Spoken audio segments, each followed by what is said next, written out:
ஊர்ல தக்காளி, வெண்டைக்காய், உருளைக்கிழங்கு, கத்திரிக்காய் அப்படின்னு சொல்லிட்டு 4 காய்கறி நண்பர்கள் ஒன்றா வாழ்ந்து வராங்க. அதுல தக்காளி மிகவும் அழகா இருக்கும்.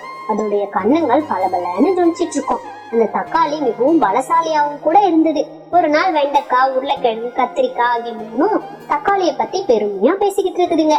இத 2 எலிங்க கேட்டுட்டு இருக்குதுங்க.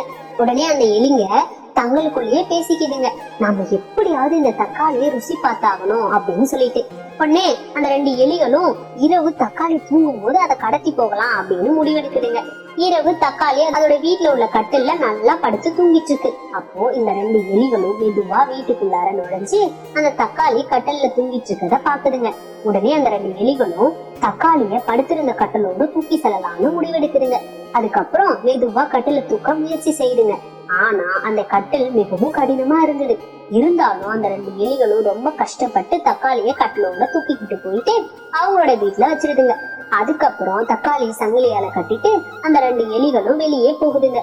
சிறிது நேரத்துக்கு பிறகு தக்காளி கண்விழிச்சு பார்த்தப்போ தான் சங்கிலியால கட்டப்பட்டு இருக்கிறத பார்த்து அதிர்ச்சி அடையுது. உடனே பலசாலியான அந்த தக்காளி தன்னுடைய பலத்தை பயன்படுத்தி அந்த சங்கிலிய உடை தெரியுது. அதுக்கப்புறம் தக்காளி அங்கிருந்து தப்பிச்சு தன்னோட நண்பர்கள்ட்ட போய் நடந்த எல்லாத்தையும் சொல்லுது. நண்பர்கள் கத்திரிக்காய், உருளைக்கிழங்கு, வெண்டைக்காய் அதுவும் இல்லாம தக்காளி 4 பேரும் சேர்ந்து அந்த 2 எலிகளை தேடி அவங்க பிடிச்சு நல்லா பந்தாடுறாங்க. அதுக்கப்புறம் அந்த எலிகள் 2 பேரும் அவங்கள்ட்ட இருந்து அடி வாங்கிட்டு வழியால அடிக்கிட்டே தங்களோட இடத்த தேடி ஓடுதுங்க. அப்போதான் அந்த எலிகளுக்கு அந்த 4 நண்பர்களுடைய ஒற்றுமையை பற்றி புரியுது. நீதி ஒற்றுமையே சிறந்தது.